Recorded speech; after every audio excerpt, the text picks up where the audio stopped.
Right now, as you watch this, your money is facing a kind of strain that most financial commentators are not describing honestly. And silver just delivered everyone a brutal 2-day lesson in what happens when global war headlines collide with central bank stubbornness and algorithmic fury all at once. This is not speculation or some clickbait panic fest designed to sell you a newsletter. Silver crashed to $60 and then ripped back to $74 in roughly 48 hours. And what the mainstream financial press is feeding you about why that happened is barely scratching the surface of the real mechanics at play. If you hold silver, if you trade commodities, if you have a retirement account that touches anything related to precious metals, energy, or inflation hedging, you genuinely cannot afford to stop watching this till the very end, because the next few minutes will reshape how you understand what just happened, and more importantly, what is likely coming next to make your own wise decisions moving forward. Silver's price today, that is Wednesday, March 25th, is sitting near $74 per ounce after gaining roughly 4% during the session.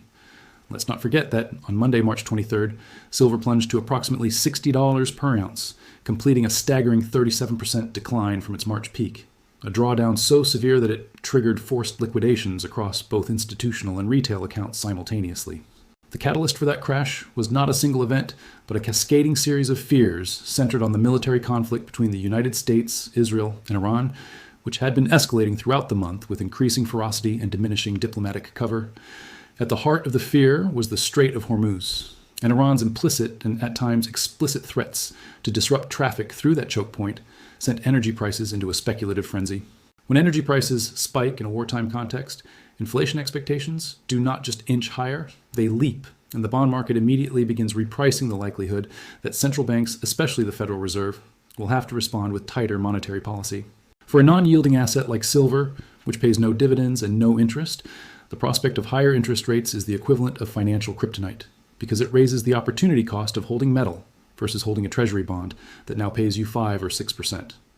That repricing was savage, and within roughly 10 trading sessions, silver went from being one of the best performing assets of 2026 to one of the worst, shedding billions of dollars in notional value across futures, exchange-traded products, and physical holdings worldwide. The speed of the decline was amplified enormously by systematic and algorithmic trading strategies that dominate modern commodity markets, where trend-following models detect downward momentum and pile on with leverage, short positions that accelerate the selling beyond what any fundamental analysis would justify. By the time silver was at $60, the speculative short interest in COMEX silver futures had swollen to levels that historically precede violent reversals. Because the trade becomes so crowded that any positive catalyst forces mass simultaneous covering, American retail traders, many of whom had entered silver positions earlier in 2026 on the back of strong price momentum and inflation hedging narratives, found themselves staring at margin calls and unrealized losses that in some cases exceeded 50% of their initial capital. What made the situation particularly cruel is that the selling was almost entirely driven by macro fear and mechanical liquidation, rather than any deterioration in silver's underlying supply and demand picture. The lesson embedded in that crash is one that Wall Street veterans understand but rarely articulate publicly, which is that in modern markets, price is not always a reflection of value, but rather a reflection of positioning, leverage, and the speed at which algorithms can execute. Now, to understand why silver snapped back so aggressively from $60 to $74 in just 2 sessions, you have to understand what happened over the weekend and into the early part of this week on the geopolitical front. Reports began surfacing on Saturday and Sunday that the United States was actively pursuing diplomatic channels with Iran, with multiple credible outlets indicating that Washington had transmitted a formal proposal aimed at de-escalating the military confrontation. The New York Times reported that the United States had sent Iran a 15-point proposal that outlined a framework for resolving the conflict, covering everything from a potential ceasefire timeline to broader regional security arrangements. Israeli media outlets simultaneously reported that Washington was seeking a one-moan ceasefire specifically to create space for substantive negotiations, a development that, if true, would represent the first credible diplomatic off-ramp since the conflict intensified.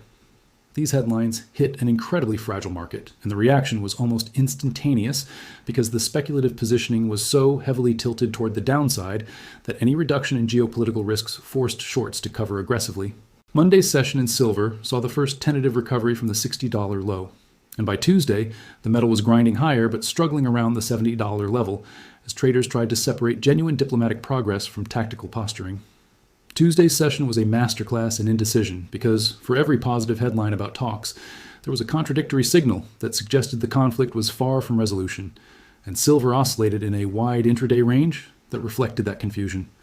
The president had reportedly delayed planned strikes on Iran, citing what he described as positive talks. But Tan's response was dismissive and aggressive, with Iranian officials publicly characterizing the American diplomatic outreach as psychological warfare. That language from Tehran was significant because it signaled that Iran's leadership, at least publicly, was not prepared to enter negotiations from a posture of concession, which in turn raised the probability that the diplomatic track could collapse before it even began. Adding further complexity, the Wall Street Journal published a report indicating that Saudi Arabia and the United Arab Emirates were considering joining the conflict in some capacity, a development that would dramatically expand the geographic and economic scope of the war. If the Gulf states were to become active participants, the implications for energy markets would be enormous because Saudi Arabia alone accounts for roughly 10% of global crude oil production, and any disruption to that output would send shockwaves through every asset class. An Israeli official told CNN during this same period that a ceasefire remained in the official's assessment out of reach because Iran had shown no willingness to compromise on the core demands being presented, a statement that directly contradicted the optimism embedded in the American diplomatic framing. Israel's defense minister publicly reiterated plans to continue striking Iran with full force, language that left zero ambiguity about Israel's posture and made it clear that the military campaign would continue regardless of whatever diplomatic channel Washington was attempting to open. Yet, despite all of these contradictory signals, silver rallied through the noise on Wednesday, climbing to $74. Because markets do not trade on certainty. They trade on the gap between what is expected and what actually materializes. Heading into this week, the market had priced in the absolute worst-case scenario, a full-blown regional war with no diplomatic exit, surging energy prices, aggressive Fed tightening, and a collapse in demand for non-yielding assets. So any deviation from that doomsday script was enough to trigger buying. The rally from $60 to $74 was not a fundamental reassessment of silver's long-term value. It was a mechanical, short squeeze driven by the unwinding of leveraged bearish bets that had become unsustainably large relative to the actual flow of news. Understanding the difference between a short squeeze rally and a genuine fundamental re-rating is absolutely critical for the American traders like us, because the two phenomena look identical on a price chart but have completely different implications for what comes next. A short squeeze rally can reverse just as violently as it appeared if the catalyst that triggered it, in this case diplomatic optimism, proves to be temporary or illusory, and anyone who chased the move higher without understanding its mechanical nature could find themselves trapped. Implied volatility in silver options spiked to its highest level since the initial escalation of the Iran conflict, reflecting the extreme uncertainty that traders were pricing into the range of possible outcomes over the next 30 to 60 days. More telling than the absolute level of implied volatility was the shift in the skew, which measures the relative pricing of put options versus call options, and serves as a barometer of institutional demand for protection against downside moves. During the crash to $60, the skew is dramatically tilted toward puts, meaning institutions were paying enormous premiums for downside protection, a posture consistent with genuine fear of a further collapse in silver prices. By Tuesday, that skew had begun to normalize, with put premiums compressing and call premiums stabilizing, indicating that the intense demand for crash protection had subsided, even though outright bullish positioning had not yet taken hold. This neutral skew, as of Wednesday, tells you that the smart money is not panicking anymore, but is also not aggressively betting on further upside. A stance that reflects the genuinely uncertain nature of the geopolitical situation and the conflicting signals from Tehran, Washington, and Tel Aviv. The fact that commercials were heavily net short heading into the crash suggests they anticipated the decline and their subsequent covering activity, which appears to have begun late last week and into this week, and likely contributed to the buying pressure that supported the recovery. Managed money accounts, which include hedge funds and commodity trading advisors, were caught on the wrong side of the reversal, having built up significant short positions during the decline that they are now being forced to cover at higher prices. The interplay between commercial covering and managed money short covering is the mechanical engine driving silver from $60 to $74. And understanding that dynamic is essential for anyone trying to determine whether this rally has legs or is simply a dead cat bounce. During the crash to $60, premiums on popular physical products like American Silver Eagle coins and 100-ounce silver bars surged dramatically, in some cases exceeding levels seen during previous market dislocations. This premium expansion is a classic indicator that the paper market, meaning futures contracts traded on COMEX, was overshooting to the downside relative to the actual tightness in the physical market, where real buyers and sellers exchange real metal. Retail demand for physical silver spiked during the decline to $60 as individual American buyers many of whom are long-term holders and stackers rather than short-term speculators, viewed the price drop as a rare opportunity to acquire metal at deeply discounted prices. The divergence between futures prices and physical premiums is a phenomenon that futures-only traders ignore at their own risk because it provides real-time evidence of whether the decline is being driven by genuine shifts in supply and demand or by speculative positioning in the paper market. The $74 level where silver sits on Wednesday is not arbitrary from a technical perspective. It represents a 50% retracement of the decline from the March peak to the $60 low. In the framework of technical analysis, a 50% retracement is a level where markets often pause and reassess because it represents a point of equilibrium between the forces that drove the decline, the forces driving the recovery. The volume profile during the 3-day recovery has shown a pattern of declining volume on each successive upday, meaning that while the first day of the reversal from $60 saw heavy and aggressive buying, the subsequent days have seen progressively lighter participation. Declining volume on an advancing price is a classic warning sign in technical analysis that the move may be running out of steam, though it can also simply indicate that the panic selling has been exhausted and that the market is transitioning to a more orderly state. Professional traders watching this level are looking for confirmation signals, specifically whether silver can hold above $74 on any pullback, and whether volume increases on a breakout above that level to determine if the recovery has genuine staying power. The dollar index on Wednesday has been relatively stable, which adds an important wrinkle to the analysis because silver is priced globally in US dollars, and a strengthening dollar typically acts as a headwind for metals prices. The fact that silver is rallying 4% on a day when the dollar index is not declining suggests that the move is being driven almost entirely by geopolitical repricing rather than by any shift in the underlying currency dynamics that usually influence precious metals. Without any sugarcoating, I have to tell you that this does make the rally more fragile in a technical sense because a geopolitically driven move can reverse on a single headline, whereas a move supported by dollar weakness tends to be more durable because it reflects broader macroeconomic forces. Real yields, which measure the return on government bonds after adjusting for inflation, have not moved significantly during today's session. And that is another detail that the mainstream coverage overlooks, but that matters enormously for silver's medium-term trajectory. When real yields are elevated, as they are now with the Federal Reserve holding rates at high levels, the opportunity cost of holding a non-yielding asset like silver is significant, and that structural headwind does not disappear simply because geopolitical headlines improve. The fact that silver can rally from $60 to $74, even while real yields remain elevated, tells you that the geopolitical risk premium was so severely compressed during the sell-off that the recovery is partly a normalization of that premium rather than a genuine shift in monetary conditions.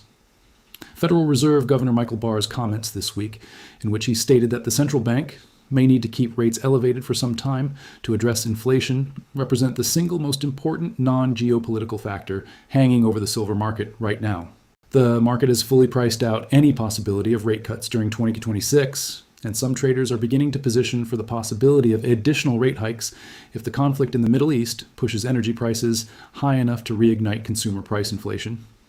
This higher for longer, or potentially higher still rate environment, is the structural headwind that silver bulls must contend with, regardless of what happens on the geopolitical front, and it places a ceiling on how far the recovery can extend without a fundamental shift in Fed policy. The interaction between geopolitical risk and monetary policy creates a paradox for silver, because the same conflict that generates safe haven demand also generates inflation, which forces the Fed to tighten, which hurts silver, creating a push and pull dynamic that produces exactly the kind of violent two-way volatility we have seen this week. President's order to deploy approximately 2,000 additional troops to the Middle East, which was announced concurrent with the diplomatic outreach to Iran, is the kind of mixed signal that markets struggle to interpret cleanly. On one hand, the troop deployment signals that the administration is preparing for the possibility that diplomacy fails, which is inherently hawkish and would normally push risk premiums higher across commodities and safe haven assets. On the other hand, the simultaneous pursuit of diplomatic talks suggests the deployment could be a negotiating tactic, a show of strength designed to strengthen America's hand at the bargaining table, rather than a prelude to direct combat engagement. The market's interpretation on Wednesday has clearly favored the diplomatic reading, but that interpretation is built on an assumption that could be invalidated by a single headline reporting troop engagement or a breakdown in the proposed talks. The 15-point proposal sent to Iran, as reported by the New York Times, represents a structured diplomatic framework, but the details of those 15 points have not been publicly disclosed, which means the market is trading on the existence of a proposal rather than on its substance. Iran's characterization of the diplomatic outreach as psychological warfare is not merely rhetorical posturing. It reflects a strategic calculation by Tehran that, appearing eager to negotiate from a position of perceived military disadvantage, would weaken its leverage both domestically and regionally. For the American silver trader, the key insight is that the current rally is built on hope rather than agreement. And hope-driven rallies in commodities have a well-documented tendency to fade if not validated by concrete developments within a short time frame. The one-month ceasefire framework reportedly being sought by Washington creates a defined window during which the market will be watching for tangible evidence of progress. And if that month passes without agreement, the disappointment trade could be swift and severe. Margin requirements on COMEX silver futures have increased during this period of heightened volatility. And for the retail American trader who trades on margin, that means the capital required to maintain existing positions has grown substantially. The fact that silver recovered from $60 to $74 without triggering a runaway short squeeze suggests that the covering has been relatively orderly so far, but the potential for a more explosive squeeze remains if diplomatic progress continues and shorts find themselves unable to hold. The recovery in silver to $74 on this Wednesday forces a question that every American holding precious metals or considering an entry must confront, which is whether this is the beginning of a new leg higher or merely a pause in a larger correction. To answer that question requires moving beyond the headlines and examining the structural forces that are shaping the silver market beneath the surface of daily price action, forces that most financial media either do not understand or choose not to discuss. The relationship between silver and energy prices during this conflict has been far more complex than the simple narrative that war equals higher commodity prices. When energy prices surge due to Middle Eastern conflict, the immediate effect on silver is negative because higher energy costs feed into inflation expectations, which in turn push interest rates higher and increase the opportunity cost of holding non-yielding assets. But there is a secondary effect that operates on a longer time horizon, which is that higher energy costs increase the all and sustaining cost of mining silver, effectively raising the floor price below which production becomes uneconomical. Many primary silver mines around the world operate with thin margins, even at favorable prices, and the combination of higher energy inputs. Rising labor costs and increased regulatory burden means that the cost of pulling an ounce of silver from the ground has been climbing steadily. When silver crashed to $60, a significant number of mining operations globally were pushed to or below their break-even point, which if sustained would lead to production curtailments that tighten physical supply and ultimately support prices. From a fundamental perspective, the recovery to $74 has alleviated some of that margin pressure on miners, but the volatility itself creates planning uncertainty that can lead mines to delay expansion projects or reduce capital expenditure, both of which constrain future supply growth. For American investors who hold silver mining equities rather than or in addition to the physical metal, this week's volatility has been even more punishing because mining stocks typically amplify the underlying metals moves by a factor of 2 to 3 times. A stock that fell 40 or 50% during the decline to $60 silver and has now recovered only partially represents a different risk and reward calculus than the metal itself. And understanding that leverage effect is critical for portfolio construction. During the crash to $60, exchange-traded fund outflows contributed to selling pressure,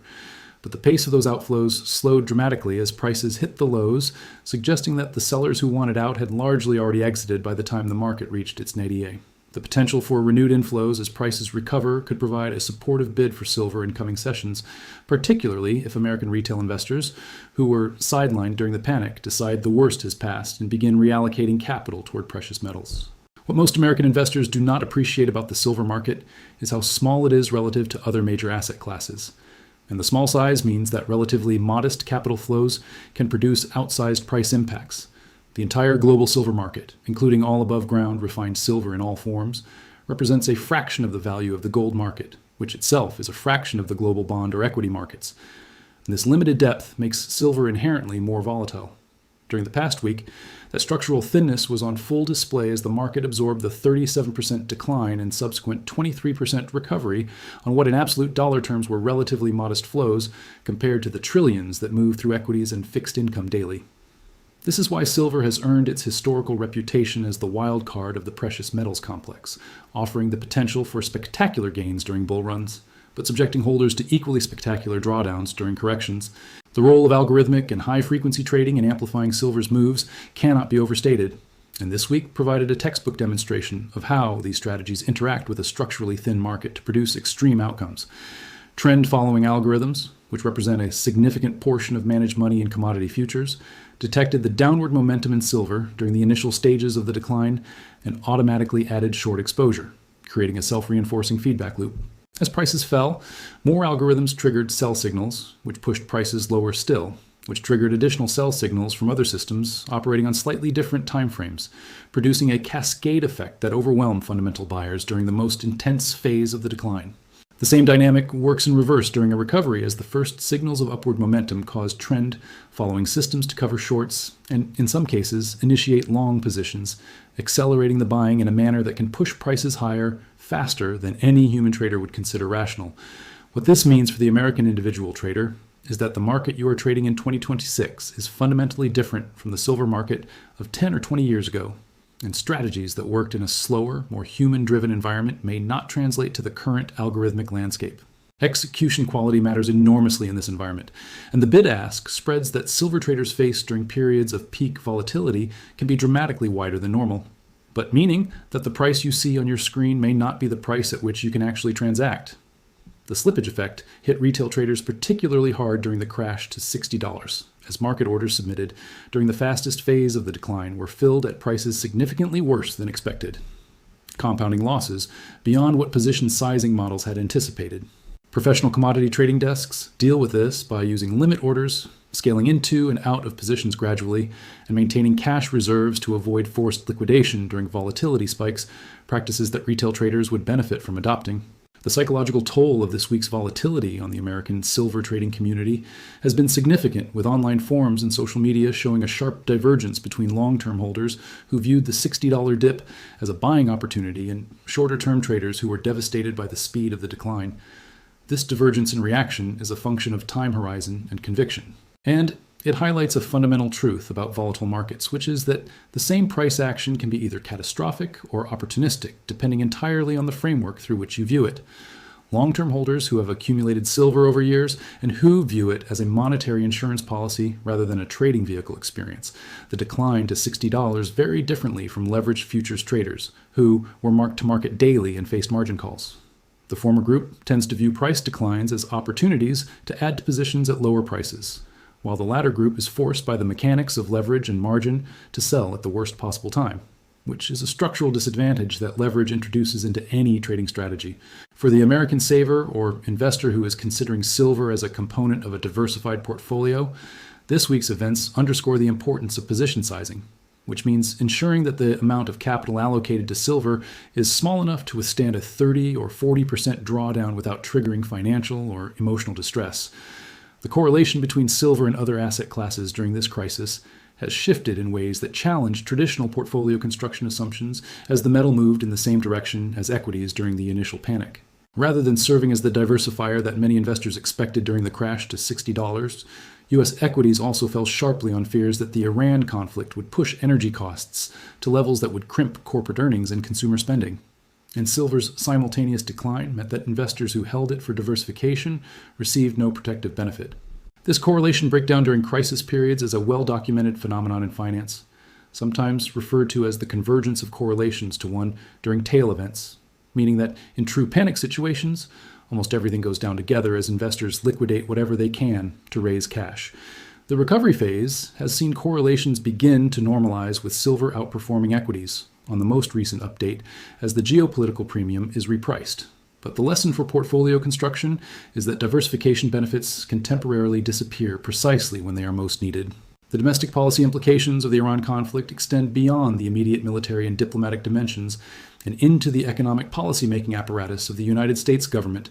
in ways that will affect silver holders for years to come. Defense spending associated with the troop deployment and ongoing military operations in the Middle East will add to an already elevated federal budget deficit, which in turn increases the government's borrowing needs and puts upward pressure on bond yields. Higher bond yields make silver less attractive on a relative basis because they increase the return available from risk-free government bonds. But they also reflect an underlying fiscal trajectory that some economists argue is ultimately inflationary, which would support hard assets like silver over a longer horizon. The tension between these competing forces, higher yields as a headwind versus fiscal expansion as a tailwind,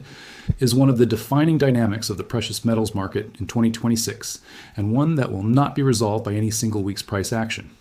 Trade policy is another domestic angle that interacts with the silver market, as the administration's tariff framework has raised the cost of imported goods and contributed to the inflationary backdrop that keeps the Federal Reserve locked into its higher for longer posture. Silver's industrial demand is influenced by economic activity that is in turn shaped by trade policy, and any slowdown in manufacturing or construction driven by tariff-related cost increases would reduce industrial silver consumption. The counterargument is that certain strategic industries, including electronics and defense manufacturing, are likely to see increased domestic production, regardless of the broader economic backdrop, and those industries consume silver in meaningful quantities. For the American investor trying to parse all of these cross-currents, the essential framework is that silver sits at the intersection of monetary policy, geopolitical risk, industrial demand, and investor sentiment, and the relative weight of each factor shifts depending on the prevailing environment. Right now, geopolitical risk is the dominant driver, and it is responsible for both the crash and the recovery. But the moment that risk recedes or stabilizes, the market's attention will pivot back to the Federal Reserve, inflation data, and the industrial demand outlook. That pivot could happen gradually as the diplomatic process unfolds, or it could happen abruptly if a concrete agreement is reached or if the conflict escalates to a point where market participants believe the outcome is more certain in either direction. The front-month futures contract is approaching first notice day, and the volatility has made the convergence between futures and spot prices more erratic than usual. During periods of a high volatility, the RO process can become more expensive as the spread between the front-month and back-month contracts widens, reflecting increased carrying costs and risk premiums demanded by counterparties. For the retail American futures trader, this means that the cost of maintaining a silver position through this period is higher than normal, and failing to account for that cost can erode returns, even if the directional bet ultimately proves correct. The current episode appears to be in the relief rally phase, and the question facing every American trader and investor is how far this relief extends before the market transitions to the consolidation phase where the real direction will be determined. The deployment of 2,000 additional troops, while numerically modest compared to past American military engagements in the Middle East, carries symbolic weight because it signals a level of commitment that makes withdrawal without resolution politically difficult. This creates what foreign policy analysts describe as a commitment trap, where the presence of forces on the ground raises the stakes of any diplomatic outcome and makes it harder for the administration to accept terms that could be perceived as concessions. For the silver market, this means that the geopolitical risk premium is unlikely to fully dissipate even if a ceasefire is achieved, because the underlying tensions that produced the conflict, including Iran's regional ambitions and Israel's security imperatives, will persist beyond any temporary agreement. The disciplined American trader is therefore treating the current rally with cautious optimism, recognizing that the move from $60 to $74 represents a genuine improvement in market conditions, but not a resolution of the underlying risks. Position sizing, stop-loss discipline, and the willingness to take partial profits into strength are the tools that separate traders who survive these environments from those who are destroyed by them. And this week has provided an expensive education in their importance.